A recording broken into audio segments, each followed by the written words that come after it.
আসসালামু আলাইকুম, hello everyone. আপনাদের মাঝে একটা রেসিপি শেয়ার করব। এটা হচ্ছে আমার আব্বা জানের খুব পছন্দ ছিল, সিমটা। তো আমার মা যখন রান্না করতো তখন এই আলুটাই খাওয়া হয়ে যেত। আমরা বোনরা আলুটা পছন্দ করতাম আর ওই সিমগুলো থেকে যাইতো। তো আমার আব্বাই খাইতো সিমটা। তো আমি আজকে আলু আর সিম মাছ দিয়ে ভাজা করব। এখানে আমি পেঁয়াজ আর কাঁচা ঝাল কুচিয়ে নিছি, সাথে রসুনও নিছি। আজকে আমি রসুনটা বাটবো না। তো চলুন রান্না শুরু করি। এখানে আমি কড়াইটা বসাই দিছি, কড়াই গরম হয়ে গেছে। এখন আমি তেল দিয়ে দেবো। সিম আর আলুটাকে একটু ভেজে নিব। তো এখানে আমি তেল দিয়ে দিছি, এখানে একটু লবণ দিয়ে দেবো আর একটু হলুদ দেবো।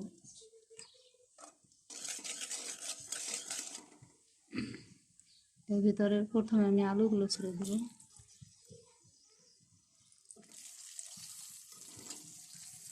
আলুগুলো আমার হালকা ভাজা হয়ে গেছে, এখন আমি সিমগুলো দিয়ে দেবো।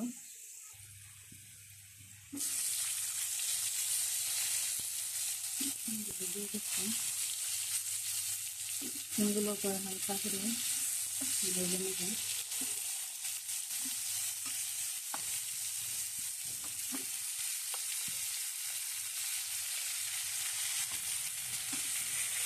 সিমগুলো আমার হালকা ভাজা হয়ে গেছে, এখন এগুলোকে আমি নামিয়ে নেব।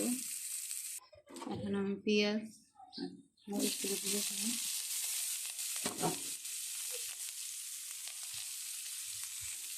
তেল দিয়ে দেবো।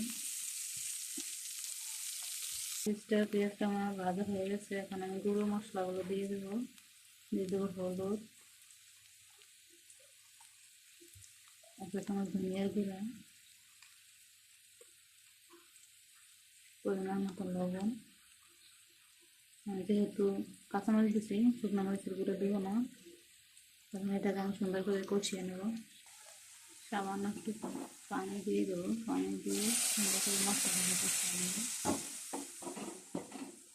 মাছটাকে আমি আগে থেকে ভেজে রাখলাম।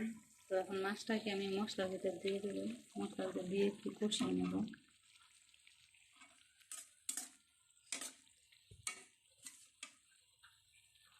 এখন আমি মশলাগুলোর ভিতর ভাজা আলু আর সিম দিয়ে সুন্দর করে কষিয়ে নেব।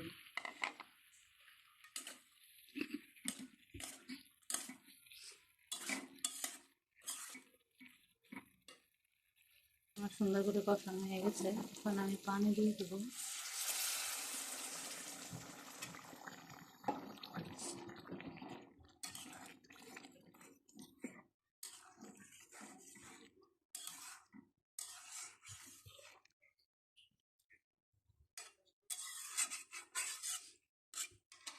এটাকে আমি সুন্দর করে ঢেকে দিব।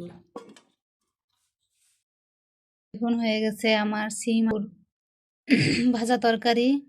তো আপনারা সবাই একবার খেয়ে দেখবেন। অবশ্যই তরকারিটা খুব খুব ভালো লাগবে। তো যদি ভালো লাগে তাহলে অবশ্যই কমেন্টস করে জানাবেন। আমার পেজটাকে লাইক দেবেন, ফলো করবেন, বেশি বেশি শেয়ার দিবেন। আমার একটা ইউটিউব চ্যানেল আছে, সবাই একটু সাবস্ক্রাইব করে দিবেন। তো অবশ্যই রান্নাটা ট্রাই করে দেখবেন যে খেতে কত মজা, কত সুস্বাদু হয়। অনেকের আছে সিম পছন্দ না, তার ভিতর আমি একজন। তো আমি সিমটা পছন্দ না। তো তখন তো আমার আব্বা জানি খাইতো, এখন আমার স্বামী জানেই খাবে, আর উল্টা আমি খাবো। তো কার কার সিম অপছন্দ কমেন্টসে জানাবেন। পর্যন্তই, আল্লাহ হাফেজ। সবাই ভালো থাকবেন, সুস্থ থাকবেন। আবার কোনো নতুন রেসিপি নিয়ে আপনাদের মাঝে হাজির হব। আল্লাহ হাফেজ।